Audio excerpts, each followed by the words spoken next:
Welcome to official ज्ञान बिंदु classes के यूट्यूब चैनल पर आप सभी का स्वागत करता हूं। हम साइंस के अंदर बायोलॉजी में टिश्यू ऊतक के बारे में पढ़ रहे थे और टिश्यू ऊतक में हमने विभाज्य ऊतक के बारे में पढ़ लिया था। सेकंड आता है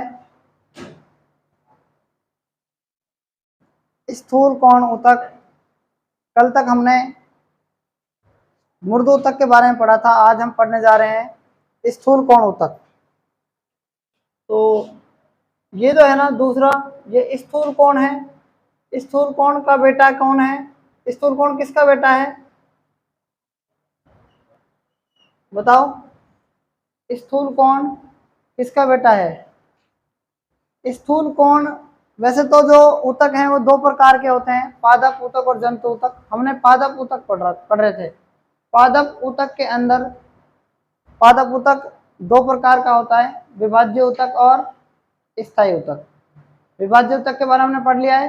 स्थायी ऊतक तीन प्रकार का होता है, दो प्रकार का, सरल स्थायी और जटिल स्थायी ऊतक। तो ये सरल स्थायी ऊतक का बेटा है। सरल स्थायी ऊतक तीन प्रकार का होता है, मृदु, स्थूल कोण और दृढ़ ऊतक। तो स्थूल कोण इसको हम कहेंगे सरल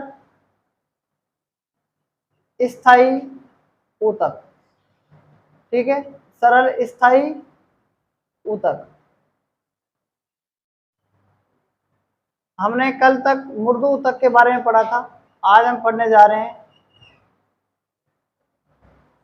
स्थूल कोण सरल स्थायी ऊतक। थोड़ा सा फर्क है इसके अंदर। ठीक है, स्थूल कोण सरल स्थायी ऊतक। तो सबसे पहले जो ये ऊतक होता है, इस ऊतक की कोशिकाएं लंबी, जीवित तथा अनियमित ढंग से किनारों पर मोटी होती हैं। तो पहला पॉइंट,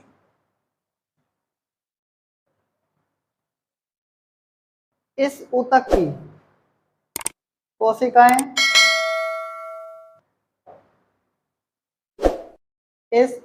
कोशिकाएं लंबी, जीवित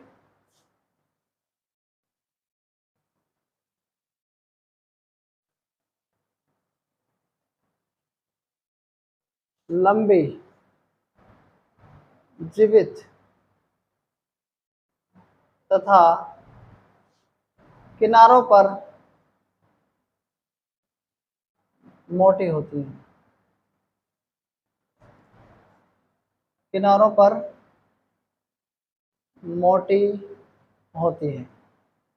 ठीक है, उसके बाद जिनके मध्य अंतर कोशिक स्थान कम पाया जाता है। लेकिन जो हमने मृदु ऊतक पढ़ा था उसमें अंतर कोशिक स्थान खूब पाया जाता है, मतलब कि ज्यादा पाया जाता है।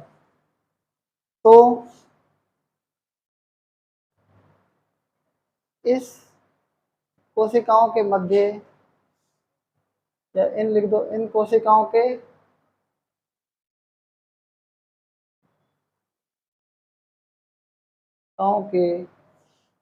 मध्य अंतर कोशिक स्थान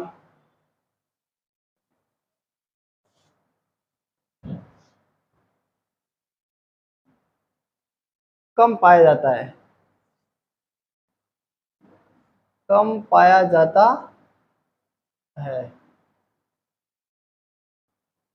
अंतर कोशिक स्थान कम पाया जाता है। उसके बाद कोशिकाओं के किनारे पर पैक्टिन युक्त सेल्यूलोज की एक परत पाई जाती है। कोशिकाओं के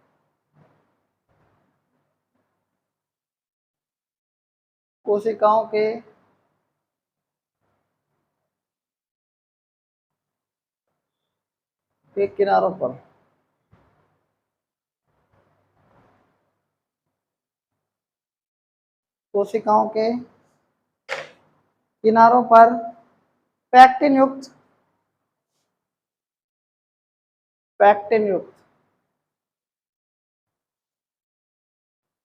सेल्यूलोज की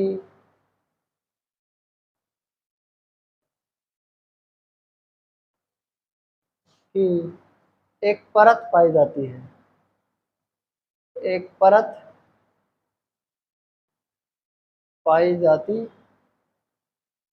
है।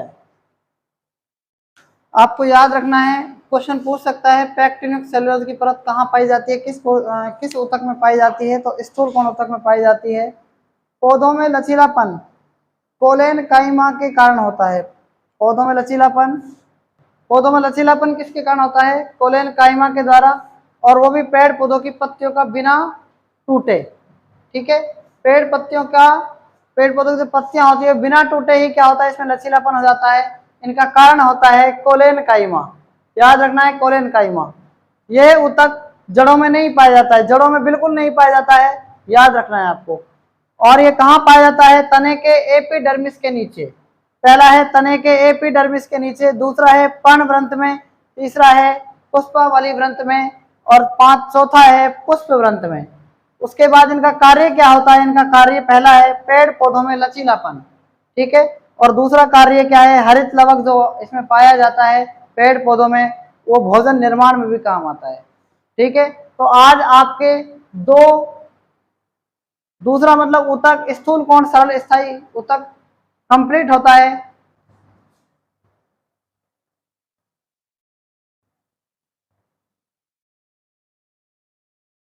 दृढ़ ऊतक, दृढ़ ऊतक के अंदर ये ऊतक क्या होते हैं, इन ऊतक की जो कोशिकाएं होती हैं, इन ऊतक की कोशिकाएं पतली होती हैं। ऊतक की कोशिकाएं क्या होती हैं, पतली होती हैं, पतली होती हैं और लंबी होती हैं।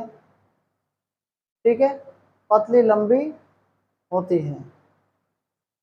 और दूसरी बात क्या है, इसके अंदर ये एक दूसरे के समीप होती हैं, ये एक दूसरे के क्या होती है, नजदीक, एक दूसरे के नजदीक होती हैं,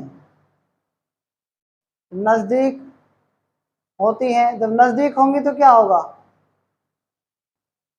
इसी कारण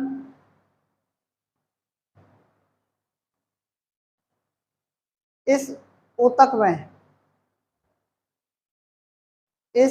में नजदीक होने के कारण क्या होता है, ऊतक में क्या नहीं पाया जाता, अंतर कोशिकीय स्थान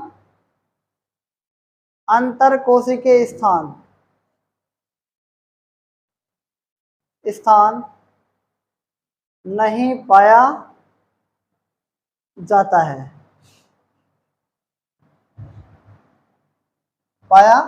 जाता है, उसके बाद इनकी जो कोशिका द्रव्य अनुपस्थित नहीं होगा, और अनुपस्थित जहां कोशिका द्रव्य होगा वहां पर जीवित कोशिकाएं, मतलब कि जीवित कोशिकाएं होती हैं, और जहां पर कोशिका द्रव्य नहीं पाया जाएगा, क्योंकि पहली बात तो क्या है, इनकी जो ये एक दूसरे के नजदीक होती हैं, ये ऊतक की कोशिकाएं पतली लंबी तो होती हैं लेकिन ये एक दूसरे के नजदीक होती हैं, और नजदीक होने के कारण अंतर कोशिक स्थान नहीं पाया जाएगा, और जब अंतर कोशिक स्थान नहीं पाया जाएगा तो कोशिका द्रव्य भी नहीं पाया जाएगा।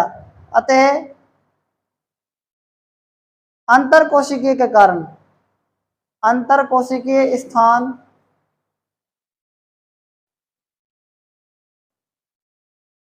न होने के कारण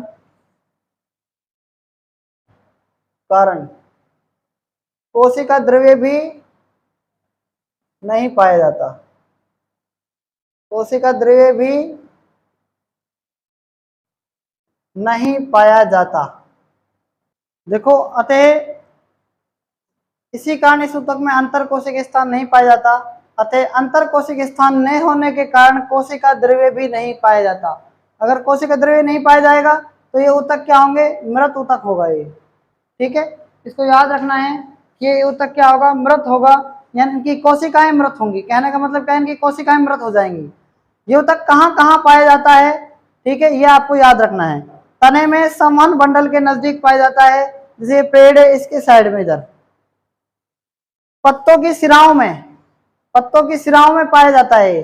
और तीसरा बीज होते हैं और जितने भी फल होते हैं, ठीक है, फल के अंदर ही, बीज के अंदर ही फल होता है, बीजों से ही फल बनता है, तो बीजों में फलों के रेशे युक्त छिलकों में। ठीक है, इनका कार्य क्या है, ये पौधों को दृढ़ता एवं लचीलापन प्रदान करता है। पहला है पौधों को दृढ़ता, नाम से पता चल रहा है कि दृढ़ ऊतक, तो दृढ़ ऊतक के अंदर क्या होगा, दृढ़ता एवं लचीलापन प्रदान करता है। अगर पौधों में हरित लवक है तो हरित लवक क्या काम करता है, ये भोजन के मतलब जो पत्तियां होती हैं वो हरी होती हैं, और जितनी पत्तियां हरी होंगी उतना ही प्रकाश संश्लेषण होगा। अगर प्रकाश संश्लेषण होगा तो भोजन का निर्माण होगा। ठीक है, तो आज तक आपके ये सरल स्थायी ऊतक कंप्लीट हो चुके हैं, जो 3 प्रकार के थे। ठीक है, स्थायी ऊतक कितने प्रकार के थे, 2 प्रकार के, सरल स्थायी ऊतक और जटिल स्थायी ऊतक। तो इसमें सरल स्थायी ऊतक का टॉपिक पूर्ण तरीके से कंप्लीट होता है। बाकी हम कल पढ़ेंगे जटिल ऊतक के बारे में। तब तक के लिए धन्यवाद।